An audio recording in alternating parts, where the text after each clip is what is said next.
मेघा जो साईं बाबा का एक भक्त भी था और उसकी ऐसी भावना थी कि वो बाबा को भगवान शिव के रूप में पूजता था। वो बाबा की आराधना करता था, रोज बाबा की एक पैर पर खड़े होकर आरती करता था। और उसकी दिनचर्या कुछ ऐसी रहती थी कि सुबह उठकर नहा धोकर वो पहले तो शिरडी में जितने भी मंदिर हैं वहां जाकर आराधना करता था, पूजा करता था, महादेव का अभिषेक करता था। उसके बाद खंडोबा मंदिर जाता था, खंडोबा मंदिर की पूजा करता था और उसके बाद द्वारका माई आता था और द्वारका माई में बाबा की पूजा करता था। एक दिन क्या हुआ, मेघा अपने घर से निकला और उसके बाद वो शिरडी में बाकी सब मंदिर गया। उसके बाद वो पहुंचा खंडोबा मंदिर। खंडोबा मंदिर वही मंदिर है जहाँ पर मालसापति भी पुजारी थे और मालसापति ने सबसे पहले जो स्वागत किया था, आओ साईं या साईं कह के बाबा का, वो वहीं पर किया था। तो जो मेघा है वो पहुंचा और वहां पर वो देखता है कि जो खंडोबा मंदिर का जो पट है वो बंद है, यानी कि पुजारी जी ने मंदिर अभी खोला नहीं है। उसके बाद उसने सोचा अब क्या करे, तो उसने सोचा कि चलो पहले बाबा के जाता हूँ और द्वारका माई में बाबा की आराधना कर लेता हूँ। फिर वो खंडोबा मंदिर से चला गया द्वारिका माई। द्वारिका माई में जैसे ही वो एंटर होता है और बाबा से विनती करता है कि मैं आपकी आज की आराधना करना चाहता हूँ बाबा, आपकी पूजा सेवा करना चाहता हूँ। तो बाबा कहते हैं कि तुम खंडोबा मंदिर गए थे? तो बोलते हैं कि हाँ बाबा, पर उसके पट बंद थे इसलिए मैं यहाँ आ गया। तो बाबा ने उससे कहा कि अपने नियम को कभी मत तोड़ो, ऐसा कभी भी मत करना, जाओ जाकर देखो पट जो है वो खुल चुके हैं।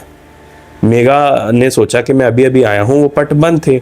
फिर बाबा कहते कि नहीं, कभी भी अपना जो नियम है, जो तुम नियम फॉलो करते आए हो, सब मंदिरों की आराधना करते हो, उसके बाद यहाँ आते हो, उसको कभी भी मत तोड़ना। खैर बाबा की आज्ञा थी तो मेघा वहां से चला जाता है और वो जाकर देखता है कि खंडोबा मंदिर के पट खुल गए हैं जैसा कि बाबा ने कहा था द्वारका माई में।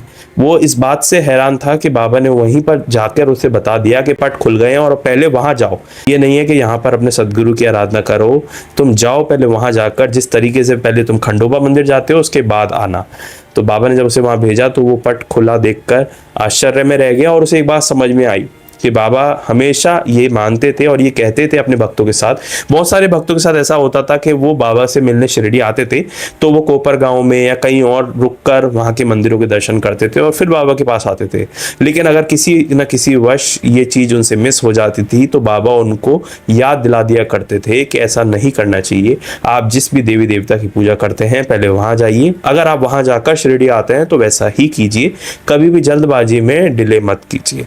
क्योंकि बाबा का ऐसा मानना था कि आप जो अपने इष्ट देवता को मानते हो उसका भी सम्मान करना जरूरी है। तो मेघा से ये बात हमें समझने को मिलती है कि बाबा कभी भी किसी का विरोध नहीं करते थे, उल्टा बाबा कहते थे और डांटते थे कि आगे से ऐसा मत करना। कई सारी कहानियों में हमें ऐसा पढ़ने को मिलता है जिसमें बाबा ने भक्त को डांटा है कि तुम उस मंदिर जाकर आते थे, तुम क्यों नहीं आके आए। तो ये हमें कई विशेष चीज़ें पढ़ने को मिलती है और इस चैनल पर ऐसी ढेर सारी वीडियोस में डालता रहता हूँ जिसमें बाबा से जुड़ी हुई या बाबा के भक्तों से जुड़ी हुई बहुत सारी कहानियाँ हैं। क्योंकि ऐसा मानना है जो 1918 से पहले एक्सपीरियंस हुए हैं भक्तों के, वो सिर्फ उन तक सीमित नहीं है, वो हम सबको भी कुछ ना कुछ सिखाकर जरूर जाते हैं और हर कहानी आपको कुछ एक अलग नया मैसेज देकर जरूर जाती है। तो अगर आप बाबा से जुड़ना चाहते हैं, 1918 से पहले उन भक्तों के एक्सपीरियंस जानना चाहते हैं या फिर एक नई हिस्ट्री जानना चाहते हैं तो आप इस चैनल को सब्सक्राइब कर सकते हैं। मिलेंगे एक नेक्स्ट वीडियो में एक नई कहानी, एक नए एक्सपीरियंस, एक नई नॉलेज के साथ। तब तक के लिए ओम साई राम।